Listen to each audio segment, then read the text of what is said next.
हम geography NCERT class 7th की कर रहे थे। तो हमने कल 4 चैप्टर्स कंप्लीट किए थे। Environment, inside the earth, our changing earth और एयर। तो हमने कल क्या-क्या पढ़ा था, हम उसे पहले समराइज़ कर लेते हैं, उसके बाद हम नेक्स्ट चलते हैं। तो हमने एनवायरनमेंट में क्या पढ़ा? हमने एनवायरनमेंट में पढ़ा कि एनवायरनमेंट के कंपोनेंट क्या-क्या हैं? क्या पढ़ा?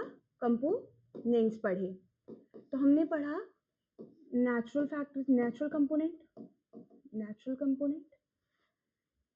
ह्यूमंस और ह्यूमन मेड। ये आपका मिलकर क्या कंस्टिट्यूट करते हैं? Environment, human component. ठीक। अब ये इसके मेन कंपोनेंट्स हो गए। और अब एनवायरनमेंट के फैक्टर्स क्या हैं? तो फैक्टर्स क्या हैं एनवायरनमेंट के? फैक्टर्स क्या हैं? एनवायरनमेंट के फैक्टर्स क्या हैं? 2 फैक्टर्स हैं, एक अबायोटिक और बायोटिक और दूसरा बायोटिक।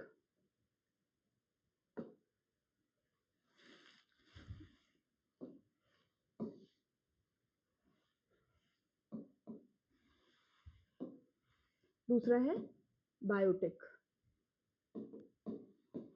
और अबायोटिक। ठीक है। तो अबायोटिक हमने क्या पढ़ा था, क्या होते हैं? वो फैक्टर्स हैं जो कंस्टिट्यूट करेंगे लिविंग ऑर्गेनिज्म को। किसको करेंगे? लिविंग ऑर्गेनिज्म को। और अबायोटिक क्या है? ये आपके नॉन लिविंग ऑर्गेनिज्म को कंस्टिट्यूट करेंगे। नॉन लिविंग ऑर्गेनिज्म को, नॉन लिविंग ऑर्गेनिज्म। ठीक। पहले चैप्टर में हमने क्या कवर किया था? कंपोनेंट्स एनवायरनमेंट के क्या क्या है और उसके फैक्टर्स क्या हैं। फिर हमने पढ़ा इनसाइड द अर्थ।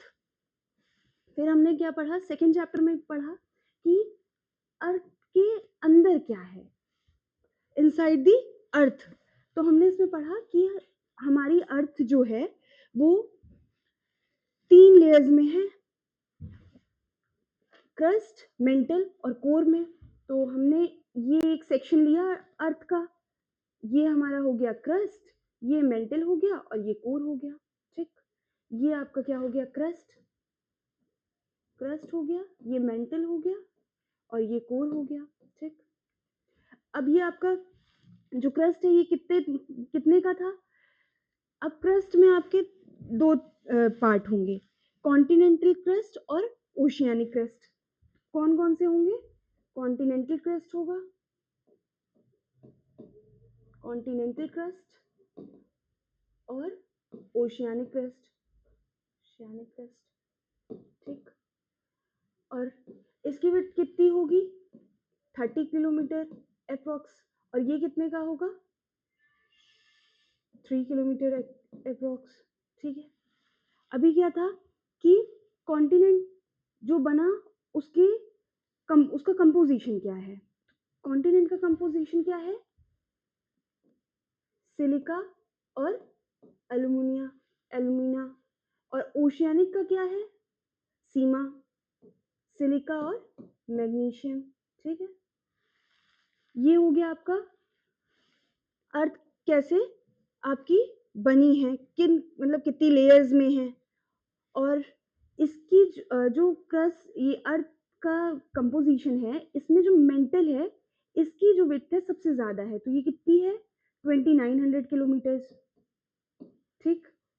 तो ये हमने इनसाइड द अर्थ पढ़ा। अब हमने क्या पढ़ा? हम अवर चेंजिंग अर्थ। अर्थ जैसी स्टार्टिंग में थी कोर अर्थ, तो जो आज अर्थ है और जो इनिशियल स्टेज पे थी उसमें बहुत डिफरेंस है। तो वो जो आज की अर्थ आप देख रहे हैं वो कैसे फॉर्म हुई? तो अर्थ कैसे फॉर्म हुई? तो अर्थ में जो मूवमेंट होते हैं उन मूवमेंट्स ने अर्थ को आज का शेप दिया हुआ है। तो अर्थ मूवमेंट्स हो गए, ये पढ़ा हमने।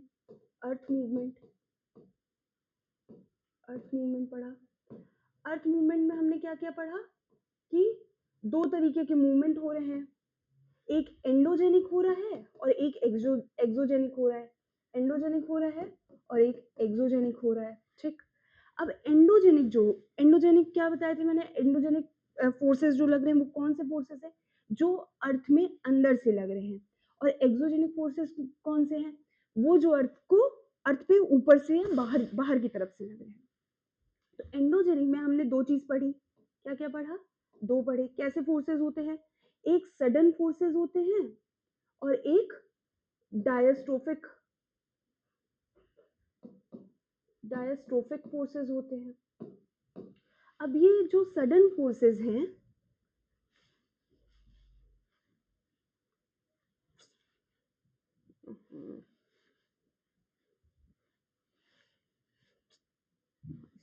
क्या हो गया,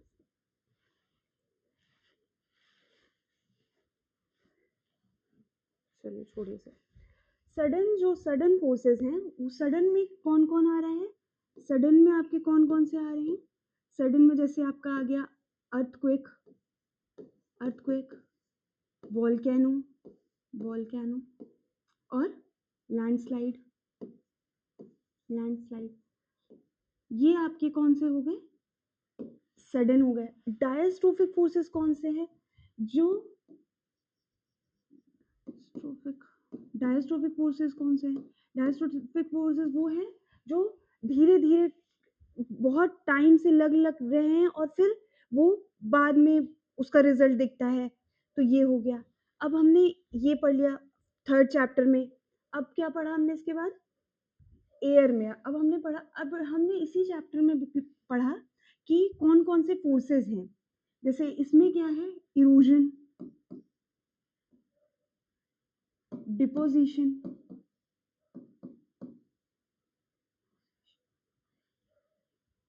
ये कौन से फोर्सेस हैं आपके, ये आपके एक्सोजेनिक फोर्सेस हैं, इसी चैप्टर में हमने पढ़ा,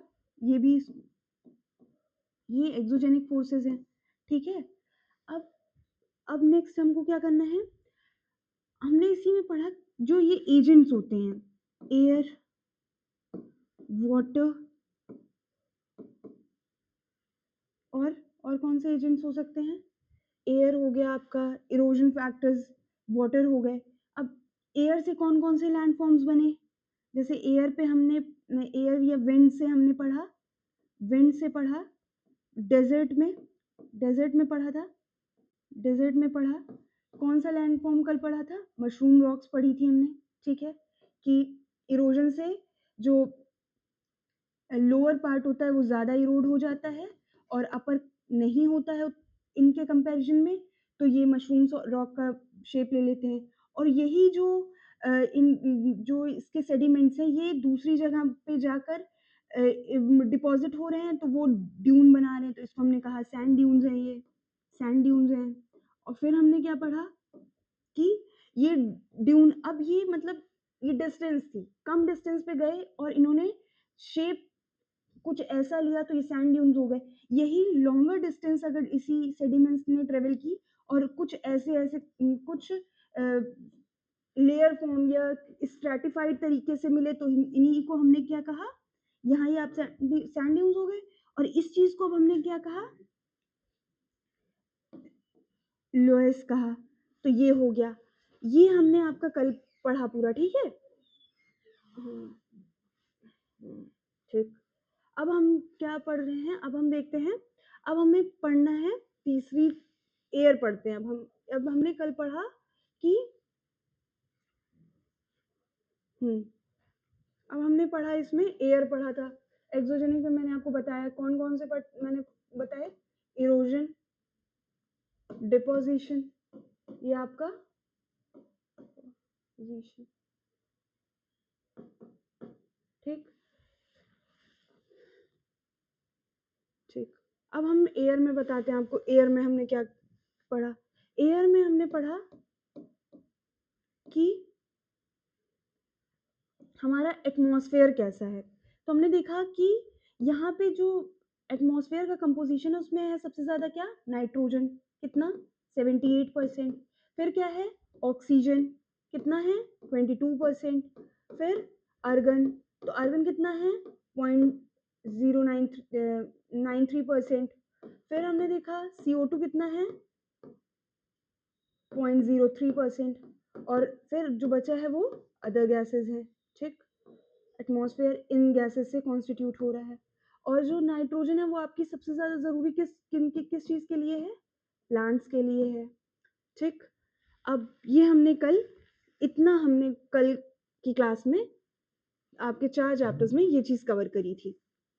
आज अब हम पढ़ेंगे, एक बार देख लीजिए, सब रिवाइज कर लीजिए।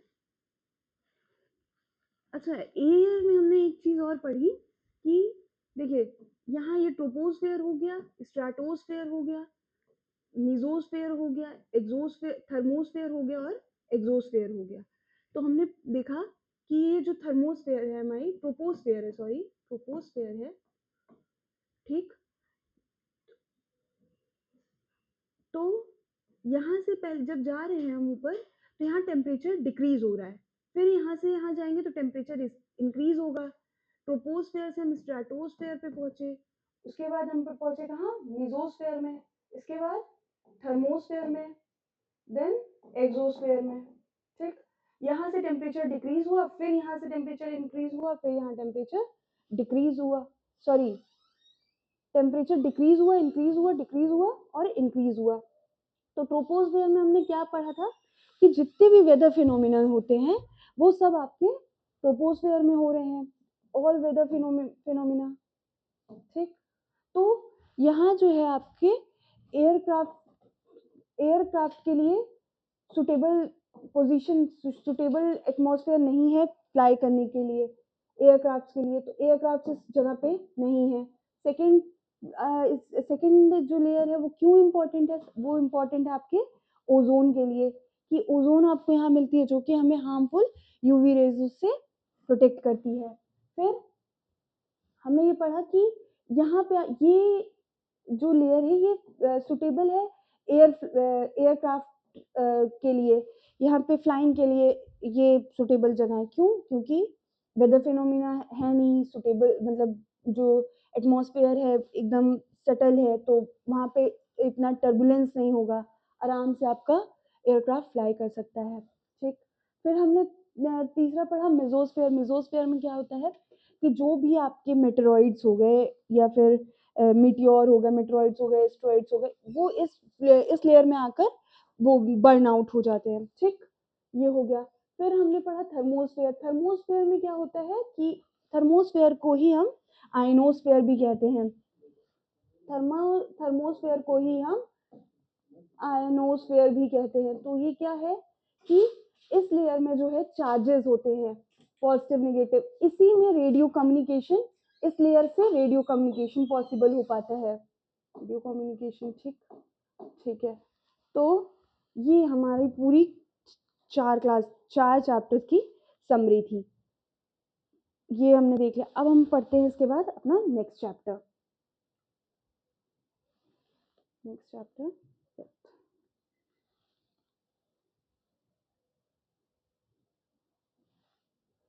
चैप्टर है वाटर। वाटर क्या है? अब हम पहले वाटर देखते हैं ना।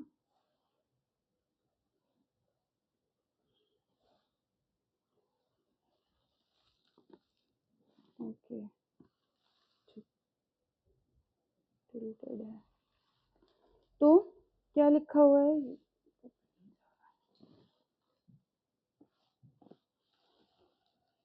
नेक्स्ट चीज़ें देख लेते हैं। तो अभी देख लो कि पहले देखो कि क्या है हमारा ओशियंस हैं, जो भी वाटर बॉडीज हैं, उसमें लार्ज अमाउंट ऑफ क्या है? डिजॉल्व सॉल्ट्स हैं। ठीक, और वो उन सॉल्ट्स में जो सबसे ज्यादा जिसका अमाउंट है वो किसका है? सोडियम क्लोराइड का। ठीक, अब यहाँ से आप देखो कि आपके कौन कौन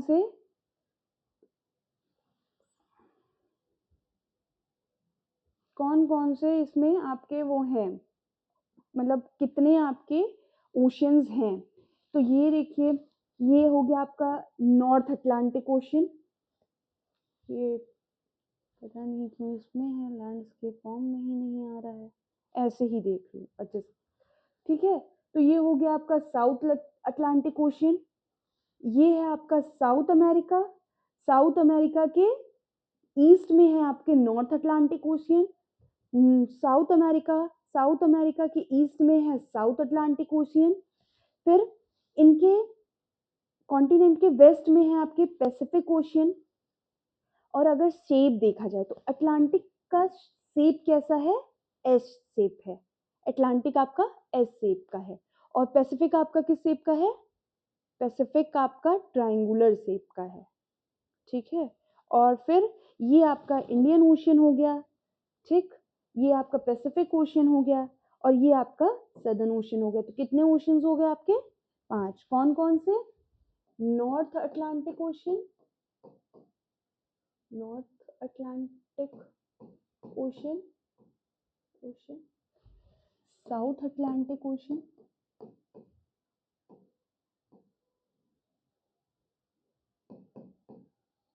ocean, Atlantic ocean, south Atlantic ocean. फिर आपका हो गया Pacific ocean, Pacific ocean, ocean. फिर हो गया आपका इंडियन ओशियन, इंडियन ओशियन। और उसके बाद आपका आ गया सदर्न ओशियन, सदर्न ओशियन।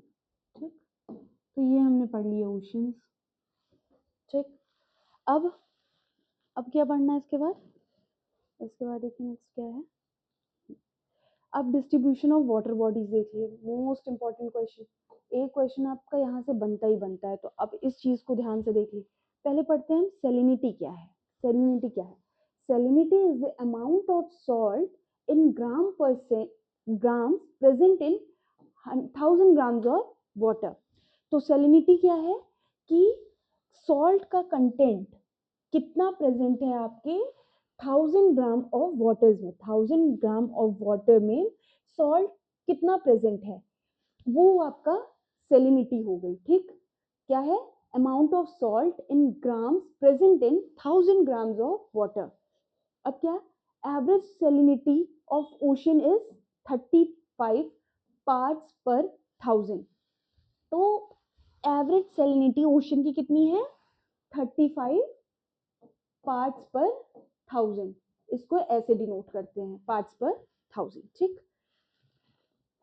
ये भी फैक्ट देखिए क्या लिखा हुआ है कि Dead Sea in Israel, Israel में जो आपकी डेड सी है, हैज सैलिनिटी कितनी है उसकी, 340 ग्राम्स पर litre of water. Swimmer can float in it because increased salt content make it dense.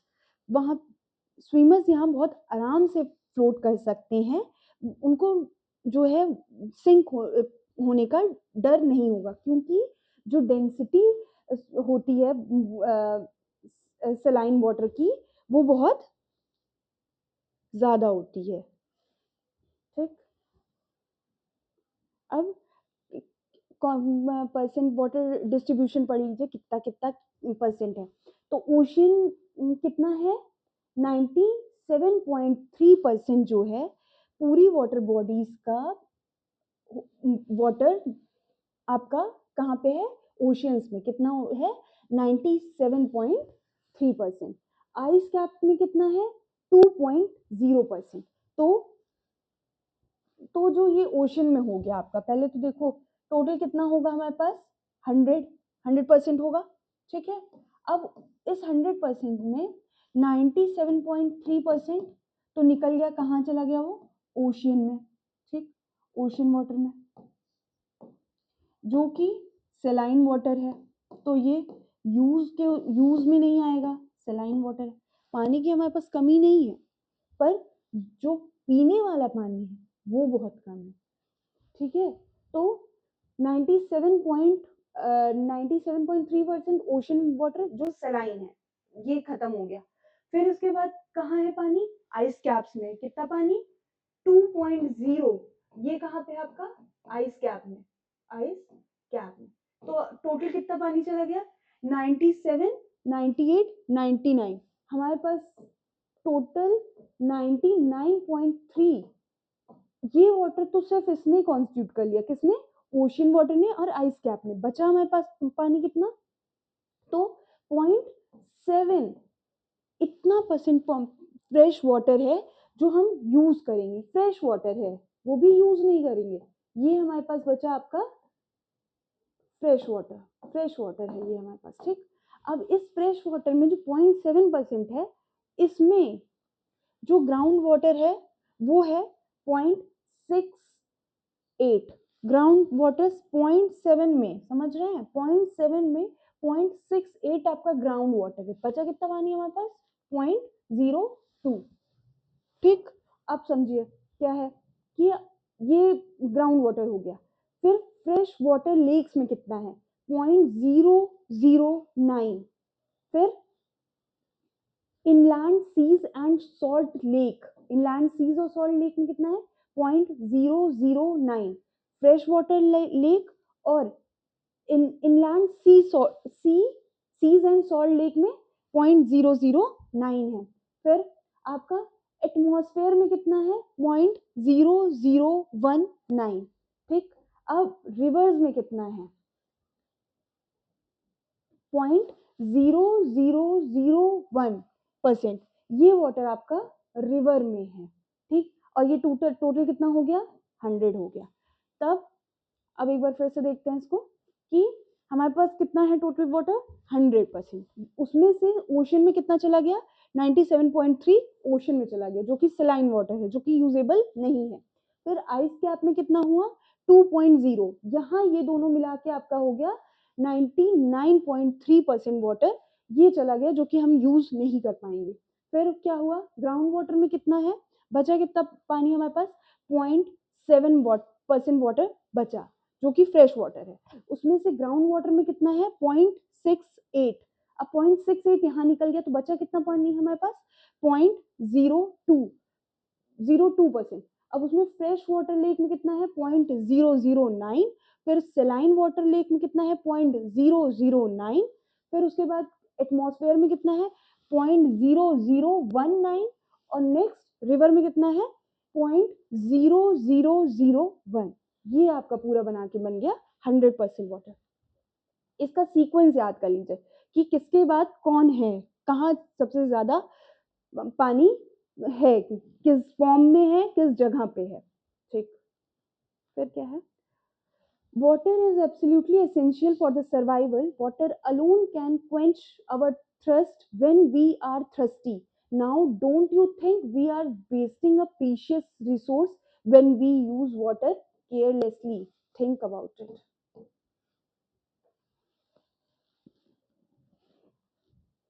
What ocean circulation क्या है?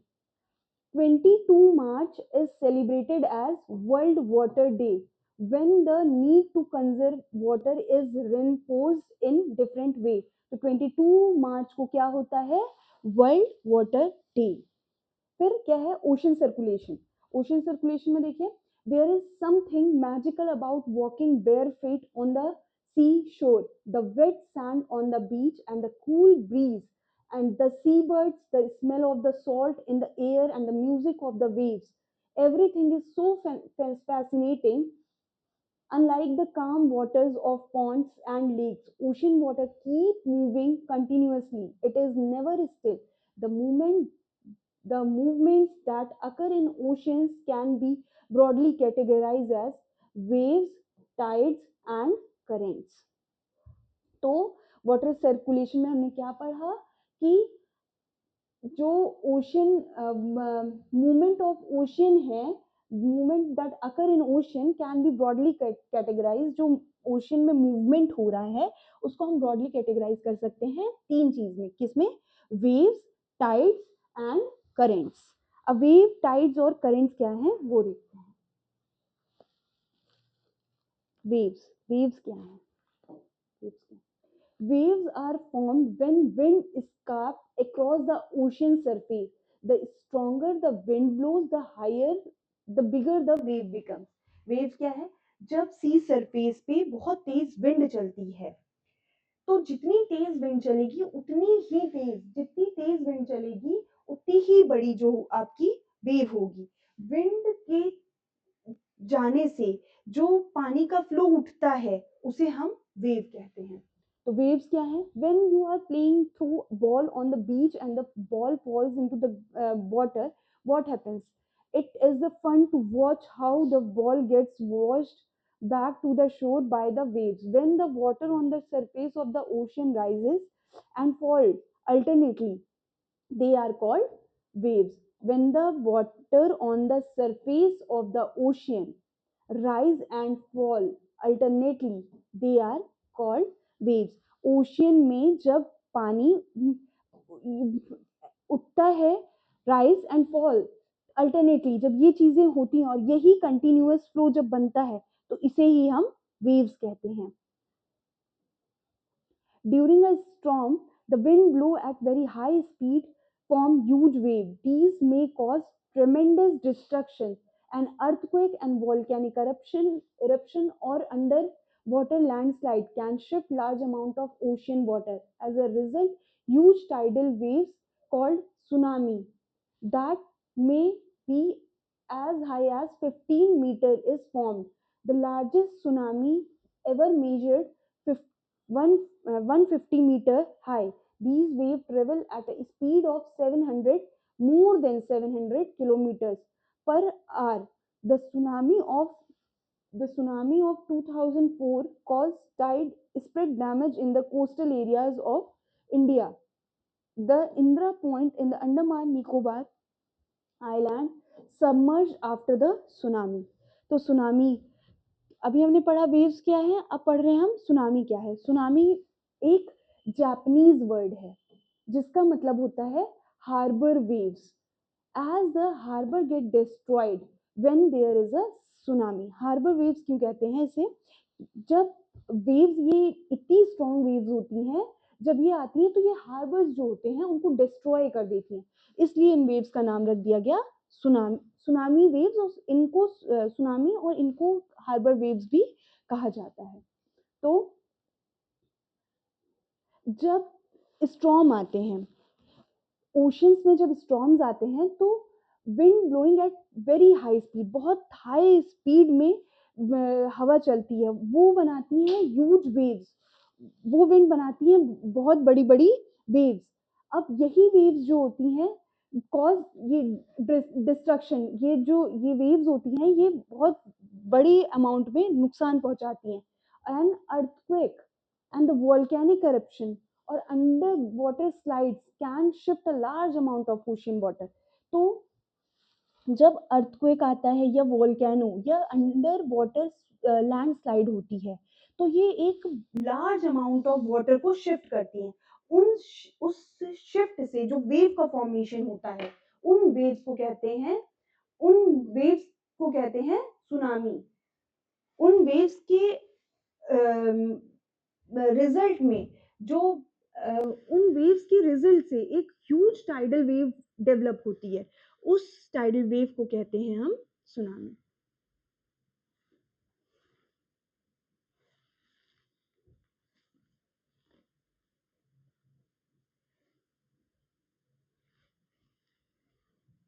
अब टाइड्स क्या है?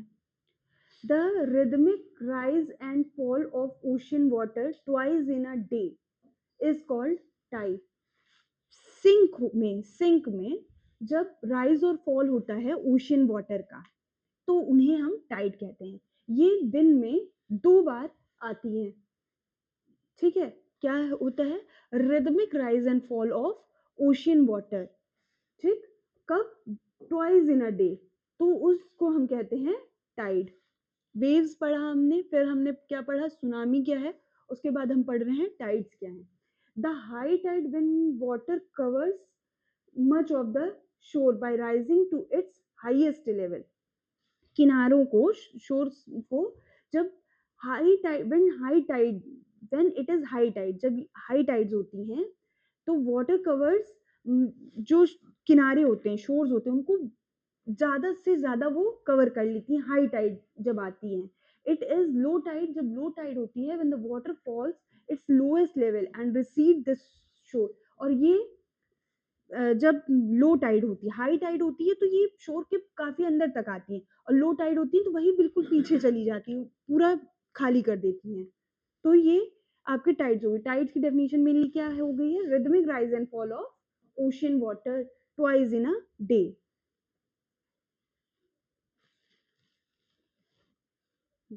The strong gravitational pull exerted by sun and moon on earth's surface causes the tide। अभी हमने पढ़ा Tide क्या है, rhythmic rise and fall of ocean water है। ठीक, अब ये बन कैसे रही हैं, टाइड्स आ कैसे रही हैं, तो आ कैसे रही हैं समझा जाए। टाइड जो है दो तरीके की टाइड्स है हमारी, नीप टाइड और स्प्रिंग टाइड। ठीक, अब ये आ कैसे रही, मेनली टाइड्स जो है, टाइड किस वजह से आ रही हैं, तो ग्रेविटेशनल पुल लग रहा है आपका अर्थ सन और मून का, सन और मून का स्ट्रॉन्ग ग्रेविटेशनल फोर्स लग रहा है आपका, उसके वजह से जो वाटर आपका उठ रहा है उसे हम टाइड कह रहे हैं। तो strong gravitational pull exerted by sun and the moon on the earth's surface cause the tide। The water of earth closer to the moon gets pulled under the influence of moon's gravitational force and cause high tide। High tide कब आ रही है, तो high tide कब आ रही है, जब अर्थ क्लोजर होगी मून के, अर्थ जब क्लोजर होगी मून के, तो जो मून का ग्रेविटेशनल पुल लगेगा उसके कारण जो टाइड आएगी वो हाई टाइड होगी। तो टाइड पे मेनली जो इफेक्ट होता है वो मून का होता है। तो अब आगे क्या है कि high tide during the full moon and new moon day the sun and the moon and the earth are in the same line and the tide are highest. कब कब हाई टाइड आएगी, जब फुल मून होगा। अभी बताया कि moon का Tide में मेजर मेजर रोल होता है। तो जब फुल मून होगा या फिर न्यू मून होगा तो टाइड, उस टाइम टाइड के आने की मतलब हाई टाइड आने की ज्यादा पॉसिबिलिटी होती है। तो during the full moon and the new moon days the sun moon and earth तीनों स्प्रिंग टाइड, जो बोल रहे हैं वो स्प्रिंग टाइड है कि सन मून और अर्थ तीनों एक लाइन में आ जाएं, जब तीनों लेक लाइन में आ जाएं इस टाइम आपकी हाई टाइड्स आएंगी। और इस हाई टाइड को हम क्या कहते हैं, स्प्रिंग टाइड कहते हैं। अब स्प्रिंग टाइड दो समय पे आ सकती हैं। एक समय पे क्या है कि सन है मून अर्थ के बीच में, सन और अर्थ के बीच में आपका मून आ गया है, तो यहाँ पे ग्रेविटेशनल पुल देखिए, सन का ग्रेविटेशनल पुल लगेगा, मून का ग्रेविटेशनल पुल लगेगा, तो यहाँ पे टाइड जो होगी वो एक साइड आएंगी और बहुत ज्यादा अमाउंट में आएगी, तो हाई टाइड होगी मेरा मतलब है। उसके बाद एक कंडीशन ये बनेगी कि जब अर्थ बीच में होगी और एक साइड मून होगा एक साइड सन होगा, दोनों की तरफ अपना दोनों का ग्रेविटेशनल पुल लगेगा, तब भी हाई टाइड जनरेट होगी। ठीक है, फिर क्या हो गया, these tides are called spring tide but when the moon is in its first and last quarter the ocean water gets drawn in diagonally opposite direction and the gravitational pull of sun and moon resulting in low tide। इसी को हम नीप Tide कहते हैं। तो नीप Tide किसे कहते हैं, नीप टाइड कहते हैं जब मून अपने क्वार्टर में होता है, दो टाइम फुल मून हुआ एक पूरे महीने में, एक बार न्यू मून होगा, एक बार होगा फुल मून होगा आपका। ठीक, उस दोनों टाइम पे आपको क्या मिल रही है, हाई टाइड्स मिल रही हैं। अब आपको दो समय आएगा क्वार्टर्स में जब मून होता है अपने, तो उन दो टाइम पे आपको मिलेगी क्या, नीप टाइड मिलेंगी। तो उस टाइम पे क्या होता है कि मून सन अर्थ और मून जो होते हैं वो 90 डिग्री बना रहे होते हैं। तो इस समय जो आपकी आएगी वो मोस्ट प्रोबेबल जो होंगी वो लो टाइड्स होंगी, लो टाइड्स होंगी। ठीक है, और इन लो टाइड्स को क्या कहते हैं, नीप टाइड कहते हैं। ठीक है, high tide helps in navigation, they raise the water level close to the shore, this help। तो हाई टाइड्स के क्या क्या फायदे हैं, तो ये नेविगेशन में हेल्प करती हैं। हाई टाइड्स आती है तो बहुत तेज में आएगी, पानी आगे तक आता है और वो पीछे ले जाता है, तो जो शिप्स होते हैं उनको बहुत फोर्स नहीं लगाना पड़ता पीछे जाने के लिए, वो उन्हीं वेव्स के साथ ही पीछे जाते हैं। तो high tides help in navigation, they raise the water level close to the shore, this help the ship to arrive at the harbours more easily. The high tide also help in fishing, तो पहले किस में help किया आपका, navigation में, दूसरी क्या help की इसने, फिशिंग में। Many more fish come closer to the shore during the high tide. This enable fishermen to plenty of catches. The rise and fall of earth due to tides is being generate electricity some places. तो क्या क्या फायदे हो गए आपके tides के, high tides के mainly navigation में हेल्प किया इसने, फिशिंग में हेल्प किया इसने, और इलेक्ट्रिसिटी जनरेट करने में हेल्प किया इसने। ठीक, अब हम क्या नेक्स्ट पढ़ेंगे, ओशन करेंट्स। ओशन करेंट्स क्या है? Ocean currents are a stream of water flowing constantly on ocean surface in a definite direction. Ocean current क्या है? Stream of water. Ocean currents क्या है आपके? Stream of water मतलब एक डायरेक्शन में वाटर का फ्लो होना काफी लंबे टाइम तक, उस और एक डेफिनेट डायरेक्शन में, इसे हम कहते हैं ओशियनिक करंट। क्या है ओशियनिक करंट आपके? Stream of water flowing constantly on ocean surface in definite direction. The ocean current आपके वार्म भी हो सकते हैं, कोल्ड भी हो सकते हैं। तो आगे लिखा हुआ है दीज ओशन करंट में B warm and cold, generally the warm current originate near the equator. ठीक है, तो कोई नई बात तो है नहीं कि ये आपकी अर्थ हो गई, गलत बन गई, सही से बनाओ, erase करो।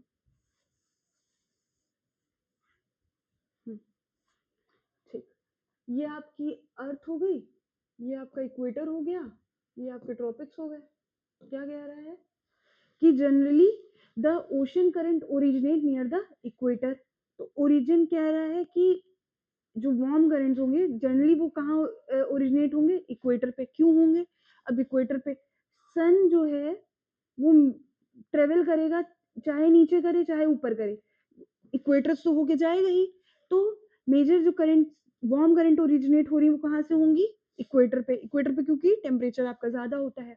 तो एंड मूव टुवर्ड्स, अब यहाँ से जनरेट होते हैं करंट, तो वो कहाँ मूव करते हैं, पोलवर्ड। तो पोलवर्ड की तरफ मूव करेंगे। और the current cold current carries water from, जो कोल्ड करंट होंगे वो आपके पोल से कोल्ड करंट लेकर वो इक्वेटर टुवर्ड्स इक्वेटर आएंगे। ठीक है, उसके बाद क्या है, cold current carry water from polar and higher latitude to the tropical और लोअर लेटीट्यूड।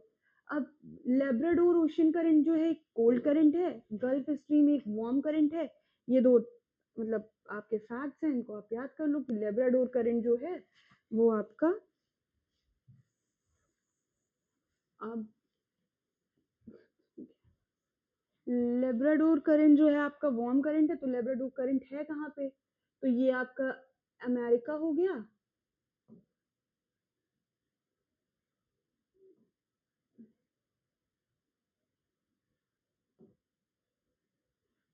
ठीक, हाँ, तो यहाँ से जो करंट आ रहा है वो हो गया लेब्राडोर। तो अभी हमने क्या पढ़ लिया कि जो कहाँ गया, कोल्ड करंट है, कहाँ पढ़ा हमने, ये कोल्ड करंट जो है वो क्या कर रहा है, water, cold current carries water from polar और हायर लेटीट्यूड टू ट्रॉपिकल और लोअर लेटीट्यूड। तो ये है आपका लेब्राडोर करंट, जिसे बताया लेब्राडोर। ठीक, ये ऊपर से आ रहा है, आ कहाँ से आ रहा है, पोलर से आ रहा है और जा कहाँ रहा है, लोअर लेटीट्यूड्स पे जा रहा है। ठीक, और दूसरा करंट क्या बताया, दूसरा बताई गल्फ स्ट्रीम। तो ये आपका यहाँ पे इक्वेटर हो गया, यहाँ से जाता, यहाँ से ये करंट जा रहा है, ये गल्फ स्ट्रीम से ये जा रहा है। तो ये आपका कहाँ से हो रहा है, ओरिजिनेट आपका कोल्ड वार्म करंट इक्वेटर से ओरिजिनेट हो रहा है, और ये जा कहाँ रहा है, यहाँ से हायर लेटीट्यूड से पोलर की साइड जा रहा है। तो ये ऐसे चला जाता है। ठीक, तो ये आपका हो गया क्या, गल्फ स्ट्रीम। ये है कहाँ, ये नॉर्थ अमेरिका है आपका। तो नॉर्थ अमेरिका के कौन से साइड पे है, ईस्ट साइड पे। ईस्ट पे, ठीक है। और ये नॉर्थ अमेरिका किस ईस्ट साइड पे ही है, पर जा कहाँ से रहा है, ट्रॉपिक से पोलर जा रहा है। कौन, warm current. The ocean current influence the temperature condition of the area. क्या लिखा है कि ओशन करेंट्स जो होते हैं influence the temperature condition of the area. तो ये टेम्परेचर कंडीशन को इन्फ्लुएंस करते हैं। अब जैसे कि ये वार्म करंट चला, अब ये वार्म करंट जा रहा है मतलब गर्म पानी लेके जा रहा है, ठीक। अब ये वार्म करंट जब ऊपर जाएगा तो ये जहाँ कोल्ड वाटर होगा तो इसे उस जगह का टेम्परेचर बदलेगा। टेम्परेचर अभी कैरी कर रहा है, वार्म करंट कैरी कर रहा है, तो ये पानी गर्म ले जाएगा तो उस जगह का, जैसे मान लो ऊपर यहाँ ठंडा है, अब पूरा एकदम गर्म नहीं हो जाएगा पर वहां का टेम्परेचर डाउन तो होगा ना। तो वही है कि टेम्परेचर कंडीशन को इन्फ्लुएंस करता है। ओशन करंट जो है टेम्परेचर कंडीशन को इन्फ्लुएंस करता है। Warm current bring about warm temperature. और फिर लिखा है the area where the warm and cold current meet provide best fishing ground. तो यही फिशिंग ग्राउंड देखिए, यहाँ पे लेब्राडोर यहाँ से आया, गल्फ स्ट्रीम यहाँ गई, दोनों यहाँ मिलेंगे तो ये एक बेस्ट फिशिंग ग्राउंड बनेगा, ठीक। अब ये देखो ये दिया हुआ है यहाँ पे इसमें आगे, ठीक। ये देखिए ये आपका लेब्राडोर आ रहा है, कहाँ से, नॉर्थ अमेरिका के ऊपर से ये लेब्राडोर करंट आ रही है, ये गल्फ स्ट्रीम जा रही है और ये दोनों यहाँ मिलते हैं, ये यहाँ पे एक फिशिंग ग्राउंड बनाते हैं, ठीक है। कोल्ड करंट और वार्म करंट जहाँ मिलता है वो बेस्ट फिशिंग ग्राउंड होता है, ठीक। अभी क्या है कि ये क्या है, कैनरीज है, करंट देख लेते हैं ना। अब इक्वेटर पे बह रहा है तो हम नाम उसको उसी हिसाब से दे रहे हैं। इक्वेटर पे है तो ये नॉर्थ इक्वेटोरियल करंट, ठीक। फिर नीचे साइड पे है तो ये साउथ इक्वेटोरियल करंट। अब जिस हेमिस्फेयर पे है उस हेमिस्फेयर से नाम दे दिया और जिस जगह पे है उस जगह से नाम दे दिया। इक्वेटर पे है तो नॉर्थ इक्वेटोरियल करंट, और फिर साउथ में है और इक्वेटर पे है तो साउथ इक्वेटोरियल करंट। अब ये क्या है, काउंटर इक्वेटोरियल करंट। उसी के काउंटर में एक करंट बहती है, उसे कहते हैं काउंटर इक्वेटोरियल करंट। फिर यहाँ से एक करंट गई, और करंट डायरेक्शंस कैसे लेती हैं, तो ये अकॉर्डिंग टू कॉन्टिनेंट, जैसे कॉन्टिनेंट का शेप होगा उस तरीके से इनका डायरेक्शन होगा। तो यहाँ से गई, अब यहाँ से ये गई तो ये गल्फ स्ट्रीम हो गई। अब ये गल्फ स्ट्रीम आगे जाके बनती है नॉर्थ अटलांटिक ड्रिफ्ट, ठीक। अब ड्रिफ्ट और स्ट्रीम में क्या फर्क है, जो ड्रिफ्ट क्या है, स्ट्रीम का ही स्ट्रीम जो होता है, स्ट्रीम में ही फ्लो का स्पीड बढ़ जाए तो वो ड्रिफ्ट हो जाती है। स्ट्रीम जो है उसकी स्पीड कम होगी, ड्रिफ्ट जो है उसकी स्पीड ज्यादा होगी। तो ये आपकी नॉर्थ अटलांटिक ड्रिफ्ट हो गई, ठीक। अब ये कैनरी हो गया। अब कैनरी करंट, और कैनरी कौन सा करंट है आपका, कोल्ड करंट है। कैसे पहचानना है कोल्ड करंट, क्या बताया था कि अगर ऊपर से साउथ से या पोलर एरिया से हायर लैटिट्यूड से करंट नीचे आ रही है तो वो अपने साथ ठंडा पानी लेके आ रही है, तो कौन सी करंट हो गई, कोल्ड करंट हो गई। तो कैनरीज आपकी कौन हो गई, कोल्ड करंट हो गई। अब सेम इधर देखो, ये वेनेजुएला साउथ हेमिस्फीयर पे देखो, अब ये वेनेजुएला है, अब ये नीचे से आ रही है, नीचे से आ रही है मतलब नीचे भी तो पानी गर्म है, मतलब हायर लैटिट्यूड से। तो अब यहाँ से पोलर एरिया से आ रही है तो ये आपकी क्या है, ठंडी जलधारा है, क्या, कोल्ड कोल्ड करंट। तो वेनेजुएला कौन सी हो गई, कोल्ड करंट हो गई। अब इससे एक चीज और आप सब समझ सकते हो कि कॉन्टिनेंट के वेस्ट साइड पे आपके कोल्ड करेंट्स होती हैं, ठीक। अब ये हम आगे चैप्टर्स में पढ़ेंगे या जो आगे की एनसीईआरटीज हैं उसमें कवर करेंगे कि जहां से ये कोल्ड करंट जाती हैं तो ये मॉइस्चर अब्जॉर्ब कर लेती हैं। तो आप देखोगे कि कॉन्टिनेंट के वेस्ट साइड पे आपको डेजर्ट मिलेगी। अब देखो यहाँ से वेनेजुएला ये जो करंट गई तो यहाँ पे आपको कौन सी डेजर्ट मिलेगी, नामीब डेजर्ट मिलेगी, चल क्यों नहीं रहा, नामीब डेजर्ट मिलेगी। कैनरीज यहाँ से आ रही तो यहाँ आपको कौन सी डेजर्ट मिलेगी, सहारा डेजर्ट मिलेगी, ठीक। अभी देखो सेम इधर देखो, यहाँ देखो ऊपर से नीचे करंट आ रही है कैलिफोर्निया, तो ये कौन सी करंट हुई, कोल्ड करंट हुई। सेम इधर देखो नीचे से ऊपर जा रही है, मतलब पोलर एरिया से आपके ऊपर इक्वेटर और ट्रॉपिक्स पे आ रही है, तो ये कौन सी करंट हो गई, ये कौन सी करंट हो गई, हमबोल्ट या पेरू करंट हो गई। और कौन सी करंट है, कोल्ड करंट है, इसका नाम क्या है, हम्बोल्ट या पेरू, ठीक। अब ये वाली जो देखो, अब इस यहाँ पे कहोगे कौन सी डेजर्ट फॉर्म हो रही है, तो यहाँ पे आपकी अटकामा डेजर्ट फॉर्म हो रही है, ठीक। अब इधर देखो कैलिफोर्निया के साइड पे कौन सी, तो यहाँ पे सोनोरन, मोहावे, ये सारी डेजर्ट आपकी इधर पे बन रही हैं। तो क्या समझा कि कॉन्टिनेंट के वेस्ट साइड पे डेजर्ट क्यों फॉर्म हो रही है, तो क्यों फॉर्म हो रही है, because of one factor is कि वहां पे आपकी कोल्ड करंट जा रही है, और कोल्ड करंट जो है उस जगह का मॉइस्चर जो होती है ले लेती है, ठीक है, हो गया। अब क्या है,